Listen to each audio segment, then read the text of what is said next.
모르드게나 에스더나 둘 다 위기에 처한 민족을 구하기 위해서 노력합니다. 그러나 모르드게에게 주어진 사명이 있고 그리고 에스더가 해야 할 일이 있는 것입니다. 모르드게는 민족 구원을 위해서 위기에 빠진 그 민족을 구하기 위해서 그가 할 수 있는 일은 에스더의 마음을 움직여 에스더를 왕 앞에 세우는 것입니다. 그것이 모르드게의 역할인 것이요. 에스더는 처음에는 그들 앞에 닥친 문제가 무엇인지를 사실은 제대로 알지를 못했습니다. 그래서 그 문제 앞에서 하나님 앞에 서기보다는 현실적인 넘을 수 없는 그런 벽들, 그 다음에 그 자신이 할 수 있는 최소한의 일, 모르드게에게 그 베옷을 벗기고 그리고 다시금 현실의 자리로 돌아가도록 하는 것, 그것이 에스더가 할 수 있는 최선이라 생각을 했습니다. 그러나 모르드게의 강권에 의해서 에스더는 결국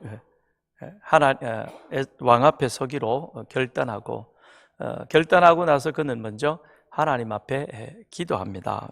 그런데 에스더가 기도할 수밖에 없었던 것은 그들이 처한 현실이 그들의 힘과 능력으로는 감당하기 어렵기 때문인 것입니다. 에스더는 현실적으로는 왕후이지만 그러나 이 문제가 일어나는 것은 그가 왕비가 되고 나서 한 4, 5년이 흐른 그 시점인 것입니다. 그런데 그가 모르드게에게 말하기를 내가 왕의 부름을 받은 지가 이미 30일이 지났다라고 하는 그 의미는, 그것은 처음에는 아하수에로 왕도 에스더를 왕비로 맞아들이면서 기분이 좋았습니다. 그래서 국민의 세금까지도 면할 정도로, 그러나 5년여의 시간이 흘러가면서 마음은 점점 멀어져 갔던 것이요, 그것이 단적으로 보여지는 것이 30일 동안이나 에스더를 찾지 않았다는 그것은 또한 에스더에 대한 아하수에로 왕의 관심이 줄었다는 것에 대한 한 반증이기도 한 것이요, 한편으로는 아하수에로 왕이 와스디 왕비를 폐위한 것처럼 언제든지 그 마음이 바뀌어지면 에스더도 폐위시킬 수 있는 그런 어떤 상황, 즉 에스더가 처한 위기나 어려움이나 그 다음에 민족이 처한 위기나 어려움이나 사실 개인의 어려움이지만 나라 전체, 민족 전체의 어려움과도 별반 다를 바 없는 그 심각한 위기 상황 속에 그들은 처해 있었다라는 것입니다. 그러나 에스더는 결단합니다. 인간의 방법으로 이것은 되어지는 것이 아니요, 하나님 앞에 나아가 하나님의 방법, 하나님의 섭리하심이 있어야만 이 문제가 해결되어 갈 수 있다는 사실을 그는 깨닫고 그렇게 모르드게에게 답합니다. 사흘 동안 밤낮으로 나를 위하여 온 수산에 있는 사람들이 함께 금식하며 기도하게 해주세요. 그러면 나도 내 시녀들과 더불어 함께 금식하며 기도하겠습니다. 그리고 내가 죽으면 죽으리라는 각오로 왕에게 나가겠습니다. 그렇게 에스더는 자기의 마음을 표현합니다. 여러분의 아내가 아무리 심각한 문제가 있어도, 가정에 어려움이 있어도 그 어려움 때문에 금식하며 기도할 수는 있을 거예요. 그죠? 아내가 기도하든 남편이 기도하든. 그런데 아내가 여보 나 금식하며 기도할 거야 그래 놓고 그 다음에 죽으면 죽으리이다 라고 남편에게 가는 것, 이건 개콘에서나 나올 일이지, 그렇잖아요. 보통 가정에서는 이런 말은 허용이 되어지지 않는 것입니다. 그런데 에스더가 그 말을 한다는 것은 그건 그냥 쉽게 나오는 말이 아니라 생명을 걸어놓고 자신은 기도하겠다는 것이요, 그런 이후에 하나님이 주시는 그 응답에 따라 나는 그 다음엔 죽으면 죽겠다라는 그런 일사각오의 모습으로 내가 왕 앞에 가겠습니다 라는 것입니다. 그러니 이 에스더는 일사각오의 신앙을 지닌 그런 기도하는 믿음의 신앙인이었다는 것입니다. 1절, 2절을 보면 제3일에 에스더가 왕후의 예복을 입고 왕궁 안뜰 곧 어전 맞은편에 서니 왕이 어전에서 전문을 대하여 왕좌에 앉았다가 왕후 에스더가 뜰에 선 것을 본즉 매우 사랑스러움으로 손에 잡았던 금규를 그에게 내미니 에스더가 가까이 가서 금규 끝을 만진지라. 여기 제3일에 그랬습니다. 3일은 금식이 기도가 끝난 날이죠. 그런데 이 제3일은 또한 에스더가 3일 동안 그와 그의 시녀 그리고 온 수상궁에 있는 모든 유대인들이 하나님 앞에 목숨을 내어놓고 부르짖어 기도했던 그 시간인 것입니다. 그리고 또한 제3일은 에스더가 기도가 끝나고 기도하고 그냥 끝나는 것이 아니라 그 다음 하나님이 주셨던 기도 가운데 응답이 지혜가 있었을 것입니다. 그 지혜로움에 따라 그는 행동하는 신앙인으로 움직이는 것이죠. 그래서 왕 앞으로 나아가는 겁니다. 페르시아의 법에 따르면 왕의 명령을 받지 않고 왕이 들어와라는 허락을 하지 않은데도 불구하고 왕 앞에 가면 왕비라도 죽는 것입니다. 그게 법이라는 것이죠. 그 법은 왕도 함부로 할 수 없는 것입니다. 그런데 에스더는 왕 앞에 나아간 날인 것입니다. 그런데 그 3일에 무슨 일이 벌어졌습니까? 에스더가 왕 앞에 나아갔더니 왕이 에스더를 보면서 그가 가지고 있던 금규를 에스더에게 내밉니다. 금규라고 하는 것은 페르시아 왕이 왕의 위엄과 그리고 존엄을 드러내기 위해서 가지고 다니던 지팡이였습니다. 그러나 그 지팡이는 곧 생사 여탈권을 가지고 있었다는 것이죠. 왕이 그 지팡이를 가지고 누구를 향하여 죽여라 그러면 죽는 것이요, 누구를 지목하여 저를 내게 오라 그러면 그는 사하는 것입니다. 비록 죽음의 자리에 있을지라도 왕이 그 금규를 내밀면 살 수 있는 것이요, 가까운 신하라 할지라도 그 금규를 거두어 들이면 그는 죽음을 맞이하게 되는 겁니다. 이것이 페르시아 왕이 가지고 있었던 금규의 그런 권력이었다는 것이죠. 그러나 진정한 생사 여탈권은 하나님께 있는 줄 믿습니다. 그렇죠? 그래서 예수님도 그랬잖아요. 너희의 생명과 영혼을 정말로 빼앗을 수 있는 자를 두려워하라 그랬습니다. 마귀가, 사탄이 아무리 우리 주변에서 어르렁거리고 난리를 쳐도 그들은 우리의 생명을 결코 어떻게 하지 못하는 겁니다. 그런데 우리는 그런 거에 겁이 나가지고는 해야 될 일도 하지 못하고 할 말도 하지 못하고 머뭇거리다가 시간만 보내고 마는 겁니다. 진정한 우리의 생명은 누가 붙잡고 계시느냐? 세상의 주관자이신, 나를 이 땅에 보내신 하나님께서 내 생명을 확실하게 붙들고 계시는 줄 믿습니다. 그런 믿음이 있기를 주님의 이름으로 축원드립니다. 아하수에르 왕이 에스더에게 금규를 내밀었습니다. 그거는 그를 용납한다, 받아들인다는 그런 의미도 있겠지만, 한편으로 보면 나는 당신이 원하는 무슨 소원이든 들어줄 준비가 되어 있습니다라고 하는 그런 왕의 마음을 보여주는 표시이기도 한 것이죠. 그래서 에스더는 그런 왕 앞에 이제 선 것입니다. 또한 에스더는 두려움이 그들 앞에 있었지만, 왜냐? 왕이 어떤 반응을 보이는지는 모릅니다. 그냥 나는 기도만 했습니다. 기도하는 가운데 하나님이 주셨던 하나님의 응답이 있었습니다. 그 응답을 가지고 나아가지만, 그러나 저 왕이 어떻게 반응하는지는 모르죠. 그렇죠? 생명을 내놓고 에스더는 왕 앞에 나아갔던 것이죠. 그러니 이 에스더는 두려움 앞에서 그것을 피하여 숨는 자가 아니라 사명 앞에 자신의 삶을 온전하게 헌신하는 진정한 행동하는 믿음의 사람이었다는 것이죠.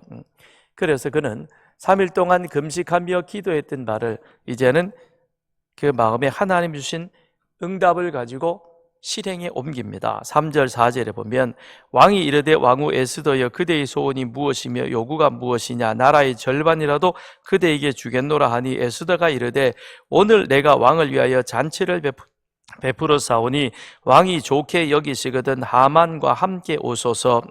왕을 위하여 잔치를 베풀었는데 그런데 그 잔치에 왕이 왔으면 좋겠습니다. 그런데 왕 혼자만 오지 말고 하만도 함께 왔으면 좋겠다는 것이죠. 지금 에스더가 잔치하려고 금식 기도한 건 아니죠. 그죠? 나라 민족이 지금 죽음의 궁지로 몰려가고 있는 겁니다.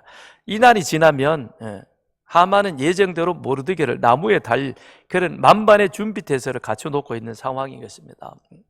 아슬아슬한 상황입니다. 그런데 에스더가 잔치를 준비했으니 왕이여 오소서 한가하게 지금 잔치 파티할 그런 상황인 것입니까? 더더군다나 거기에 누구도 초대합니까?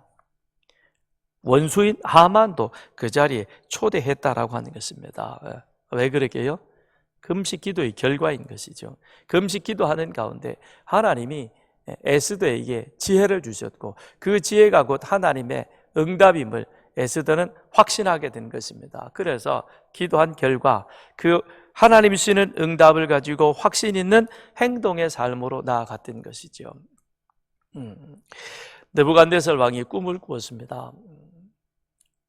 그리고 나서 그 다음 날 바벨론에 있는 모든 지혜자와 술객들을 다 불러 모으고 내가 어젯밤에 꿈을 꿨으니 내가 꾼 꿈이 무엇인지 내게 알리고 그리고 그 꿈을 해석해 내라 그럽니다.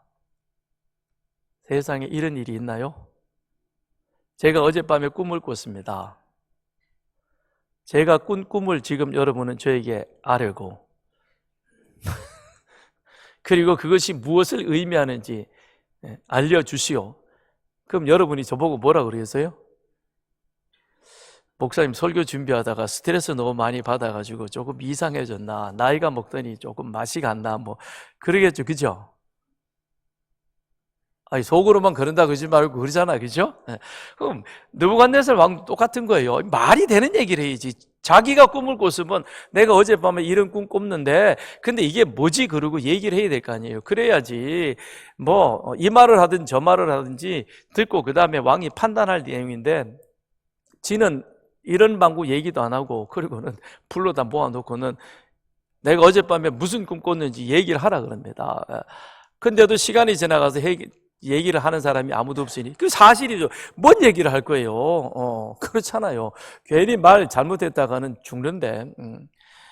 그러니까 왕이 화가 나가지고는 넷이 보고 전부 다 죽이라고. 쟤들 밥값도 못 하는데 저 술객들과 그 다음에 박사들과 지혜자들을 다 잡아 죽이라 그럽니다. 그런데 황관이 급하게 움직이니까 다니엘이 조용히 묻습니다. 도대체 무슨 일이요? 그랬더니 자초지정을 얘기를 해주죠. 그랬더니 다니엘이 뭐라 그래요? 제가 왕에게 그 꿈의 내용에 대해서 말할 테니까 조금만 시간을 주시오 그럽니다. 그러고 와서 다니엘은 어떻게 했어요? 자기 세 친구들과 함께 이 사실을 이야기를 합니다. 왜냐하면 다니엘도 지금 죽게 생겼고 친구들도 함께 죽게 생겼던 것입니다. 큰일 난 것이죠. 그러니 친구들을 불러가지고 얘기를 하는 것이죠. 그리고는 무슨 얘기를 합니까? 기도하자. 아멘 좀 해봐요 이럴 때. 기도하자 그런 거예요. 새 친구들을 불러서 기도합시다. 지금 이 상황에서 우리가 해결할 수 있는 길은 없습니다. 우리는 전능하신 하나님 앞에 기도하고 그리고 하나님이 분명히 거기에 대한 응답을 주실 것이다. 그래서 다니엘도 새 친구들도 함께 기도합니다. 다니엘 2장 18절 하늘에 계신 하나님이 이 은밀한 일에 대하여 불쌍히 여기사 다니엘과 친구들이 바벨론의 다른 지혜자들과 함께 죽임을 당하지 않게 하시기를 그들로 하여금 구하게 하니라. 이에 이 은밀한 것이 밤의 환상으로 다니엘에게 나타나 보임에 다니엘이 하늘에 계신 하나님을 찬송하니라. 아멘. 그렇죠? 친구들이 함께 기도했습니다. 이것 우리도 죽지만 여기에 왕이 지금 괜히 지가 기분 나빠가지고 그런 말로 인하여 모든 지혜자들이 함께 지금 죽임을 당하게 된 것입니다. 그러니 다니엘이 자기도 살아야 되겠지만 이 무고한 생명들이 희생당하지 않기 위해서 친구들과 함께 기도했더니 하나님께서 그 밤에 이 은밀한 모든 내용들을, 은밀하게 무엇이겠습니까? 느부갓네살 왕이 꾼 꿈, 그 내용, 그만이 알고 있는 일이지만 그것은 하나님께서 그에게 그로 하여금 하나님이 하실 일을 알게 해주신 것이요, 이 내용을 다니엘이 알게 되어진 것입니다. 그리고는 그 내용을 가지고 왕에게 가서 이야기를 하죠. 다니엘도 위험하죠. 어젯밤에 분명히 하나님이 말씀하셨는데 이게 진짜일까 아닐까, 그건 기도는 하긴 했지만 그렇잖아, 그죠? 진짜 응답이지 아니지. 그런데 다니엘은 확신을 가지고 왕에게 가서 왕이 꾼 꿈에 대하여, 그리고 그것이 무엇을 의미하는지에 대하여 그는 담대하게 말했던 것입니다. 기도는 우리를 지혜롭게 합니다. 왜냐? 기도는 우리로 하여금 하나님의 뜻과 계획 속에 들어가게 하는 것입니다. 기도는 내가 바라는 것을 하나님부터 끌어내는 것이 아니라 내가 하나님 안에 들어가는 것입니다. 그래서 하나님의 뜻이 무엇이며 하나님의 계획이 무엇인가를, 그거를 기도하는 가운데 내가 그 안으로 들어가서 그 사실을 알아내게 되는 겁니다. 그러기에 기도는 내 현실 앞에 닥쳐져 있는 이 좁은 시야를 넘어서서 전체를 보시며 전체를 운영해 가시는 하나님의 지혜 속에 내가 함께함으로 우리를 지혜롭게 하는 것입니다. 또한 기도는 우리로 하여금 하나님의 인도하심을 따르게 하는 것입니다.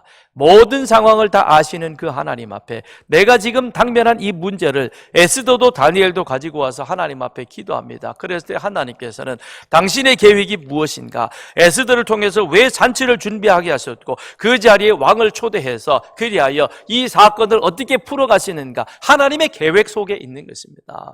다니엘 역시 마찬가지인 것이죠. 그러므로 우리가 하나님 앞에 나가서 기도할 때에 하나님께서는 당신의 뜻과 계획에 따라 우리의 삶을 인도해 가십니다. 그러므로 여러분 앞에 어떤 문제가 있습니까? 어떤 힘든 일이 있습니까? 여러분의 능력으로, 노력으로 해결하려 하지 마시고 하나님 앞에 와서 먼저 기도하십시오. 기도하시면 하나님께서는 여러분을 향한, 여러분이 당한 그 모든 것에 대한 분명한 계획을 갖고 계시고, 그리고 거기에 대해서 하나님은 친절하게 여러분에게 응답해 주시고 여러분의 삶을 인도해 주실 것입니다. 기도는 우리로 하여금 확신하게 하는 것이죠. 보통 금식하면 물은 마십니다. 왜냐하면 물도 안 마시면 창자가 붙어가지고 안 되거든요. 그래서 최소한의 생명을 유지하기 위해서 물은 마시지요. 그런데 에스더는 물도 마시지 않습니다. 죽기를 각오하고 하나님 앞에 기도하는 것이죠. 그렇게 하나님 앞에 간절하게 3일 기도했을 때 하나님께서는 에스더에게 주셨고, 그리고 에스더로 하여금 하나님이 그가 할 수 있는 하나님의 계획이 무엇인가라고 하는 것에 대한 확신을 갖게 해주셨던 것입니다.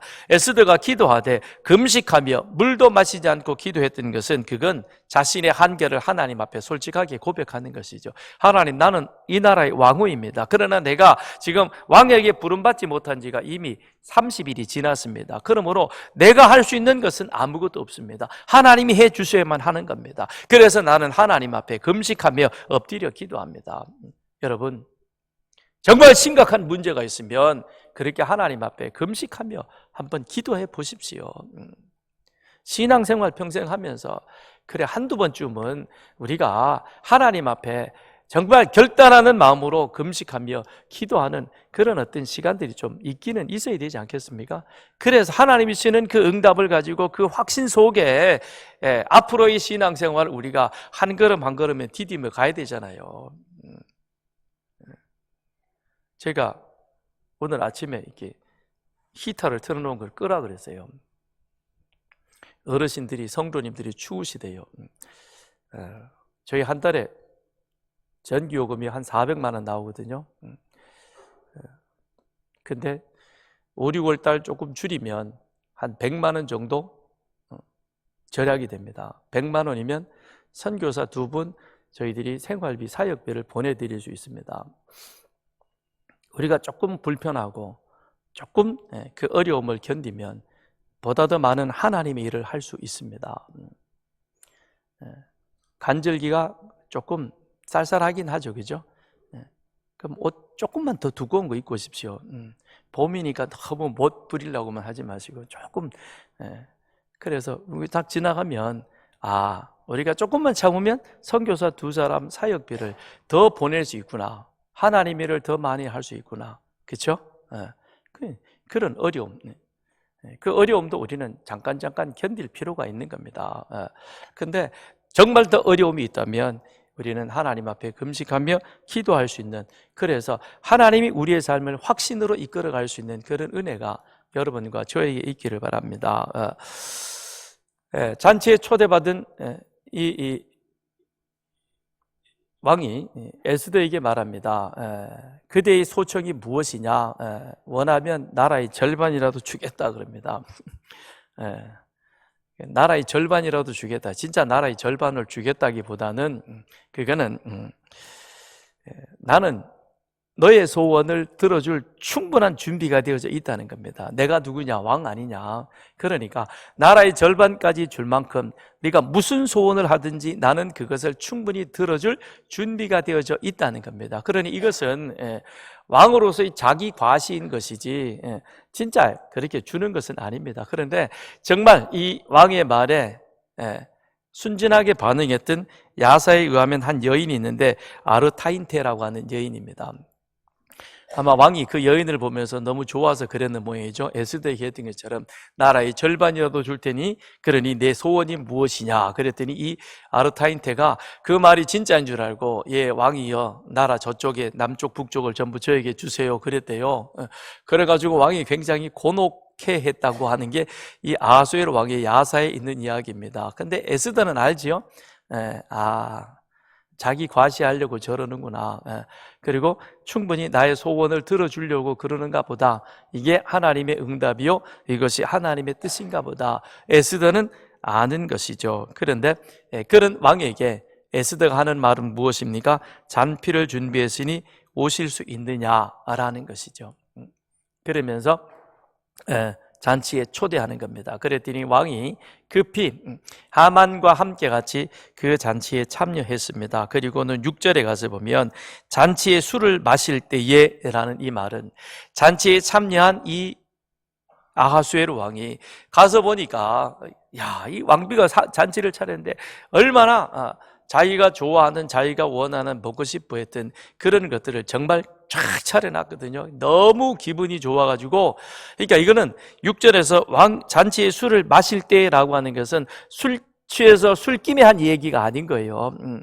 처음에는 금규를 내밀면서 나라의 절반을 주겠다고 한 것이요, 그 다음에는 잔치 자리에 가서 딱 차려진 그 잔치를 보면서 거기에서 우리 같으면 그러잖아요. 아이고 잘 먹겠습니다, 감사합니다, 그 얘기 그거예요.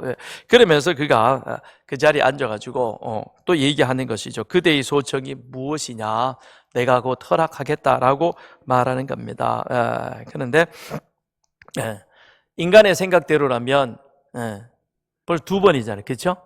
그 정도면 이제는 됐나 보다, 이제는 익었으니까 그러니 내가 찔러봐야 되겠다, 그리고는 자기 소원을 이야기할 것입니다. 그러나 에스더는 인간의 생각대로 본능대로 움직이는 자가 아닌 기도하고 하나님의 영의 인도함을 받는 자이기에, 그러기에 하나님의 뜻을 따르는 것입니다. 왜냐하면 자신과 그리고 모르드게, 자기 민족, 더 나아가서는 아하수에로 왕과 페르시아 이 모든 것들의 진정한 주권자는 하나님이시요, 하나님의 섭리 속에 이것이 움직여진다면, 그렇다면 나는 하나님의 뜻에 맞는 행동을 하는 것이, 그것이 올바른 길이겠다. 이것이 에스더가 기도하면서 확신했던 바요. 그래서 그는 말하기를 8절에 이렇게 왕에게 말합니다. 내가 만일 왕의 목전에서 은혜를 입었고 왕이 내 소청을 허락하시며 내 요구를 시행하시기를 좋게 여기시면 내가 왕과 하만을 위하여 베푸는 잔치에 또 오소서. 내일은 왕의 말씀대로 하리이다. 또 오소서. 잔치에 한 번 더 초대하는 것입니다. 그러면 그때 가서 말하겠나이다 라는 것입니다. 이 에스더의 이 말 속에는 나는 내 생각대로 내 뜻대로 사는 자가 아니라 나를 통해서 이루실 하나님의 그 뜻이 하나님이 내일 당신에게 말씀하리이다 라는 것입니다. 그러니 내 생각을 말하는 것이 아니라 누구의 뜻을 전하는 통로가 되는 것입니까? 나는 하나님의 뜻을 전달하는 자에 불과한 것입니다 라고 에스더는 말하고 있는 것이죠. 내일 또 오소서라고 하는 거기에 대해서 이런저런 여러 가지 해석이 있습니다만, 그러나 가장 확실한 것은 오늘과 내일의 잔치 사이에서 하나님의 섭리의 시간이 역사가 그 가운데 분명히 존재하고 있다는 사실을 우리는 분명히 기억해야 할 것입니다. 즉 에스더는 자신이 뵌 잔치이지만 그러나 이것은 하나님이 준비하게 하신 것이요, 하나님이 준비하신 자신의 식탁을 통해서 하나님의 역사하심이 이제 이 땅 가운데 우리 민족 가운데 이루어질 것이라는 하나님의 섭리하심을 이 에스더는 분명히 믿었다는 것입니다. 그런데 자 보세요. 오늘의 잔치와 내일의 잔치 사이에 하나님이 어떻게 섭리하고 계시는가? 우선은 그날 잔치를 마치고 돌아간 왕이 잠을 이루지 못합니다. 6장 1절에 가서 보면 그날 밤에 왕이 잠이 오지 아니하므로, 이런 여러 가지 해석이 있을 수 있겠죠, 그죠? 근데 아무튼 다 차치하고 왜 그 밤에 잠이 오지 않았는데 그가 신하에게 명하여 역대기를 가져오라, 왕의 역대기를 가져오라고 이야기를 했고, 그것을 읽는 중에 하필이면 거기에 모르드게가 자기를 시해하려고 했던 그 음모를 발견해가지고 그것을 왕에게 알려준 이 사실을 알게 했다는 것입니다. 근데 정작 그때가 일어났을 때는 그냥 지나쳤다가 지금에 와서 그 사실을 다시 깨닫고는, 야, 이 사람 나에게 생명의 은인이네? 근데 생명의 은인인 이 사람에게 뭘 했지? 다음 이 시간에, 그렇죠? 기가 막히잖아요. 하나님이 왜 그 밤에 왕이 잠이 오지 않도록 그렇게 했을까? 하나님의 섭리, 무엇으로 설명할 수 있겠습니까? 그런데 그 다음에 또 왕이 잠이 오지 않는 그 밤에 하만은 뭔 짓을 하고 있었느냐? 모르드게를 달기 위해서 나무를 세우는 날입니다. 14절에 보면 그의 아내 세레스와 모든 친구들이 이르되 높이가 50규빗 되는 나무를 세우고 내일 왕에게 모르드게를 그 나무에 매달기를 구하고 왕과 함께 즐거이 잔치에 가소서 하니, 하만이 그 말을 좋게 여기고 명령하여 나무를 세우라. 나무를 다 세워놓고, 그리고는 그 밤에 날이 새기 무섭게 누구를 쫓아가는 겁니까?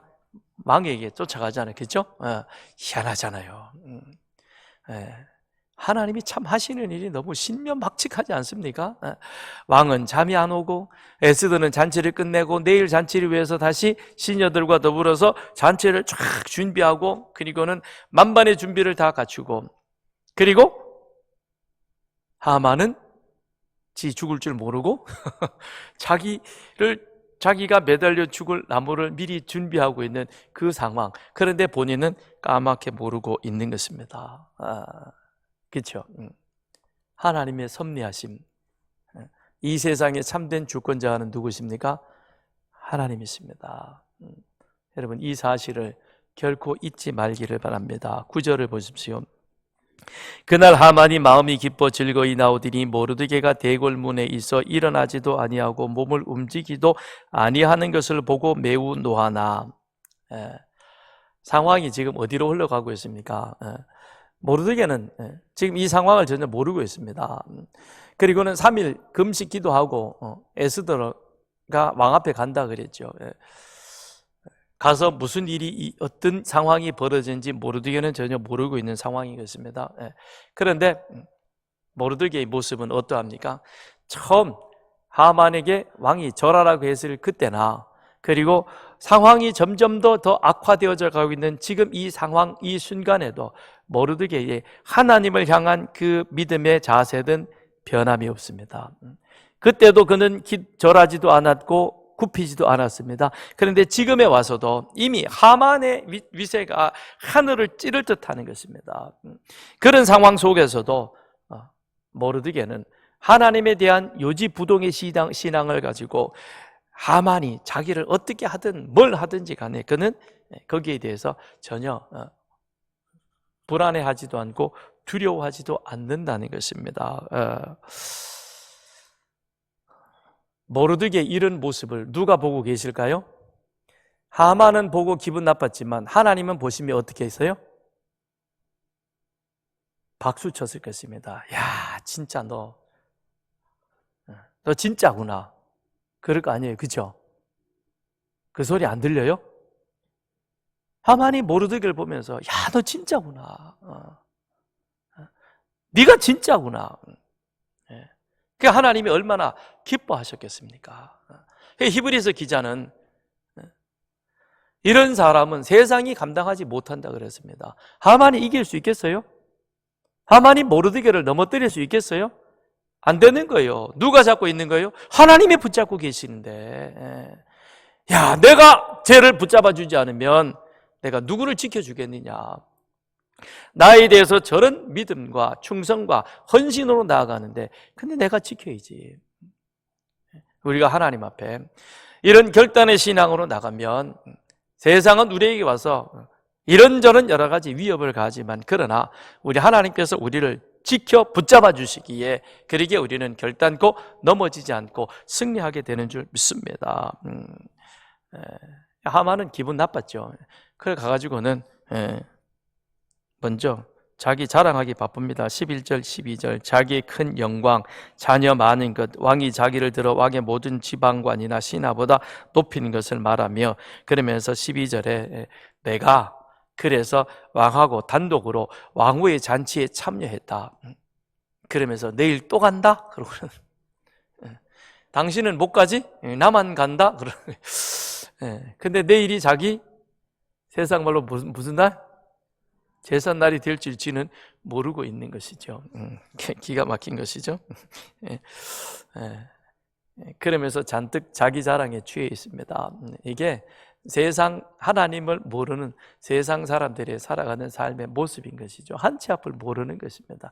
그러나 우리는 하나님을 알고 하나님을 믿으며 그 하나님 앞에 우리는 기도하면서 하나님의 뜻이 무엇인가를 알기에, 그러기에 세상이 결코 두렵지 아니하고 세상 가운데 하나님의 주시는 담대함으로 나아가게 될 줄 믿습니다. 그랬더니 모르드게 하만 옆에 어떤 사람만 있습니까? 아부하는 사람만 있습니다. 이게 세상 권력의 속성인 것입니다. 그러다가도 권력에 그 사람이 떨어져 나가면 다 떠나갑니다.